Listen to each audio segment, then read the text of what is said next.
November 6వ తేదీ 2025వ సంవత్సరం. మనమైతే ఈ వీడియోలో కోలార్, చింతామణి, వడ్డిపల్లి టమోటా ధరలు ఎలా ఉన్నాయో తెలుసుకుందాం. ఈ మచ్చకాయలు, పొడికాయలు, అన్క్వాలిటీలు అన్నీ మినాయిస్తే మీడియం, సెకండ్ క్వాలిటీ, క్లాసులు, టాప్లు ధరలు ఎలా ఉన్నాయో తెలుసుకుందాం. ముందుగా కోలార్ ఇక్కడ 15 కేజీల బాక్సు 400 టాప్ రేట్ పడింది. యావరేజ్గా మార్కెట్ 200 నుంచి 350 రూపాయలకు యావరేజ్ రేట్లు పలికాయి.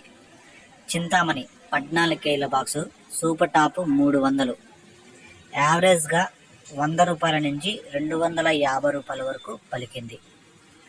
వడ్డిపల్లి 15 కేజీల బాక్సు 370 రూపాయలు సూపర్ టాప్, యావరేజ్ మార్కెట్ చూసుకుంటే 150 రూపాయల నుంచి 300 వరకు వడ్డిపల్లి మార్కెట్ పలికింది. Kolar 400 rupees, Chintamani 300 rupees, Vaddipalli 370 rupees.